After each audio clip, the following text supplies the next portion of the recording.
ಗುರುಭ್ಯೋ ನಮಃ. ಅರಹೋಂ.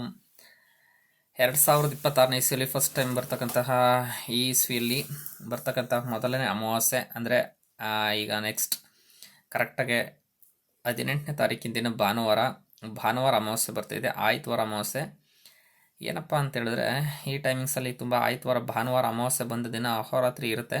ಮಿಡ್ನೈಟ್ 1 ಗಂಟೆ ತನಕ ಇರೋದ್ರಿಂದ ಒಂದು ಶನಿವಾರ ರಾತ್ರಿನೇ ಪ್ರಾರಂಭವಾಗಿ ಭಾನುವಾರ ರಾತ್ರಿ ಮಧ್ಯರಾತ್ರಿ 1 ಗಂಟೆ ಇರೋ ತನಕ ಆ ಟೈಮಿಂಗ್ಸಲ್ಲಿ ಎಲೆಕ್ಟ್ರೋಮ್ಯಾಗ್ನೆಟಿಕ್ ಇರ್ತಕ್ಕಂತಹ ಪಾಸಿಟಿವ್ ಕಾಸ್ಮಿಕ್ ರೇಸ್ಗಳು ತುಂಬ ಫ್ಲೋ ಆಗ್ತಾ ಇರುತ್ತೆ. ಈ ಟೈಮಿಂಗ್ಸಲ್ಲಿ ಪಾಸಿಟಿವ್ ಅಯಾನ್ಸ್ಗಳು ಜಾಸ್ತಿ ಇರುತ್ತೆ, ನೆಗೆಟಿವ್ ಅಯಾನ್ಸ್ಗಳು ಸ್ವಲ್ಪ ಜಾಸ್ತಿ ಇರುತ್ತೆ. ಆ ಟೈಮಿಂಗ್ಸಲ್ಲಿ ಪ್ಲಾಸ್ಮಾ ಕಂಟೆಂಟ್ ಮನುಷ್ಯನಲ್ಲಿ ಸ್ವಲ್ಪ ಹೀಲಿಂಗ್ ಆಗ್ತಾ ಇರುತ್ತೆ. ಪ್ಲಾಸ್ಮಾ ಕಂಟೆಂಟ್ ಕಡಿಮೆ ಆದಂಥ ಸಂದರ್ಭದಲ್ಲಿ ಮನುಷ್ಯನ ಡಿಹೈಡ್ರೇಷನ್ ಜಾಸ್ತಿ ಆಗುತ್ತೆ, ನೆಗೆಟಿವಿಟಿ ಜಾಸ್ತಿ ಅಬ್ಸರ್ವ್ ಆಗಿರುತ್ತೆ. ಆ ಟೈಮಿಂಗ್ಸಲ್ಲಿ ಯಾವ ಜಾತಕದಲ್ಲಿ ಈ ಬುಧ ರಾಹು ಕಾಂಬಿನೇಷನ್ಸ್ ಗ್ರಹಗಳು ಸ್ವಲ್ಪ ಇನ್ಆಕ್ಟಿವ್ ಆಗಿರುತ್ತೋ ಆ ಟೈಮಿಂಗ್ಸಲ್ಲಿ ಮನುಷ್ಯ ಸ್ವಲ್ಪ ಸ್ವೆಟ್ ಆಗೋದು, ಆರೋಗ್ಯ ಕೆಡ್ತಕ್ಕಂಥದ್ದು. ಈ ಟೈಮಿಂಗ್ಸಲ್ಲಿ ಅಮಾವಾಸ್ಯೆ ಟೈಮಿಂಗ್ಸಲ್ಲಿ ಏನೋ ಆಗ್ಬಿಡ್ತು, ನನಗೆ ಯಾರೋ ತೊಂದರೆ ಆಯಿತು, ಇಲ್ಲ ಯಾವ್ದಾರ ಕೆಟ್ಟ ಶಕ್ತಿ ದುಷ್ಟಶಕ್ತಿಗಳು ಪ್ರಯೋಗಗಳು ತುಂಬ ಜಾಸ್ತಿ ಆಯಿತು ಅನ್ನೋ ಸಂಭವಗಳು ತುಂಬ ಜಾಸ್ತಿ ಇರುತ್ತೆ.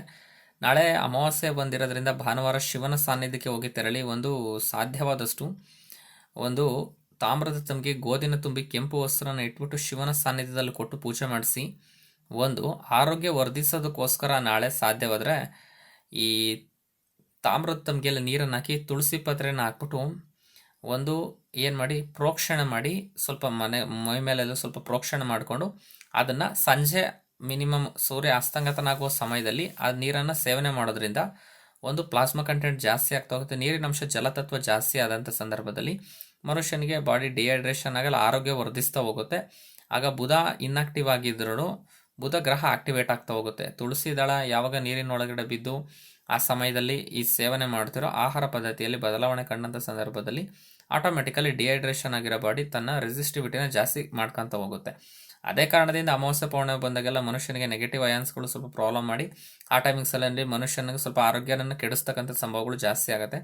ಈ ದಿನ ಎಲ್ಲರೂ ಕಾಮನ್ ಆಗಿ ಮಾಡಬೇಕಾಗಿರೋದೇನಪ್ಪ, ಭಾನುವಾರ ದಿನ ಅಮಾವಾಸ್ಯೆ ದಿನ ಮನೇಲಿ ಯಾವುದೇ ದುಷ್ಟಶಕ್ತಿಗಳು ಕೆಟ್ಟಕಂಡು ದೃಷ್ಟಿ, ಜನಗಳಿಂದ ಪ್ರಾಬ್ಲಮ್ ಆಗಿದೆ, ಜನಗಳಿಂದ ಸಮಸ್ಯೆ ಆಗಿದೆ, ಮನುಷ್ಯನಿಗೆ ಅಭಿಚಾರ ಕ್ರಿಯೆಗಳಾಗಿದೆ, ಮನುಷ್ಯನಿಗೆ ಏನೇ ಕಾರಣದಿಂದ ಏನೇ ಮಾಡಿದ್ರು ಗ್ರೋತ್ ಆಗ್ತಿಲ್ಲ, ಸ್ವಲ್ಪ ಗ್ರಾತಾರ ಏಳಿಗೆ ಬರ್ತಿಲ್ಲ ಅಂದಾಗ ನಾಳೆ ಬ್ರಹ್ಮದಂಡಿ ಗಿಡನ ಮಿಡ್ನೈಟ್ ಸಮಯದಲ್ಲಿ ಒಂದು ರಾತ್ರಿ 10ರಿಂದ 11 ಗಂಟೆ ಸರಿ ಸುಮಾರು ಹೋಗ್ಬಿಟ್ಟು ಅದನ್ನು ಬೇರನ್ನು ಕಿತ್ಬಿಟ್ಟು ಅದನ್ನು ಬೇರು ಒಂದು ಚೂರು ಅರಿದಂಗೆ ಕಿತ್ಕೊಂಡ್ಬಂದ್ಬಿಟ್ಟು ತೊಗೊಂಬಂದ್ಬಿಟ್ಟು ಆ ಜಾಗದಲ್ಲಿ ಒಂದು ತಾಮ್ರದ ಬೆಂಕಿಯನ್ನು ಪೂಜಿಸ್ಬಿಟ್ಟು ಅದನ್ನು ಉಲ್ಟಾ ಮಾಡ್ಕೊಂಬಿಟ್ಟು ಆ ಜಾಗದಲ್ಲಿ ನೀರನ್ನು ಅಲ್ಲಾಕಿ ಮನೆಯಲ್ಲಿ ಒಂದು ಬಿಳಿ ಕಾಟನ್ ಬಟ್ಟೆಗೆ ಅರಸಿನ ಬಟ್ಟೆ ಮಾಡಿ ನವಗ್ರಹ ಕಾಳನ್ನು ಸ್ವಲ್ಪ ಸ್ವಲ್ಪ ಎಲ್ಲ ಶೇಖರಣೆ ಮಾಡಿಬಿಟ್ಟು ಗಂಟು ಕಟ್ಬಿಟ್ಟು ವಿಧಿವತ್ತಾಗಿ ಪೂಜಿಸಿ ದೇವ್ರ ಮನೇಲಿ ಉಲ್ಟಾನ ಇಟ್ಟು ತೊಗೊಂಬಂದ್ಬಿಟ್ಟು ಮನೆ ಹೊಸ್ತಿಲ್ ಬಾಗಿಲ ಮೇಲೆ ಕಟ್ಟೋದ್ರಿಂದ ಬ್ರಹ್ಮದಂಡೆ ಗಿಡ ಇರೋ ಪ್ರಕಾರವಾಗಿ ಬ್ರಹ್ಮಸೂತ್ರ ಅಂತಕ್ಕಂಥದ್ದು ಅರಿದು ಸರಸ್ವತಿಯ ಅನುಗ್ರಹ ಅಂತಕ್ಕಂಥದ್ದು ಮನೆ ಮೇಲೆ ಬಿದ್ದು ಮನೆಯ ಆಗು ಹೋಗುಗಳ ಬಗ್ಗೆ ವಾಕ್ಚಾತುರ್ಯತೆಯಿಂದ ಮನೆಯಲ್ಲೆಲ್ಲ ಹೊಸ ಕಾರ್ಯಗಳು ನಿರ್ವಿಘ್ನವಾಗಿ ನಡೆಯೋಕ್ಕೆ ಸ್ಟಾರ್ಟ್ ಆಗ್ತಾ ಹೋಗುತ್ತೆ.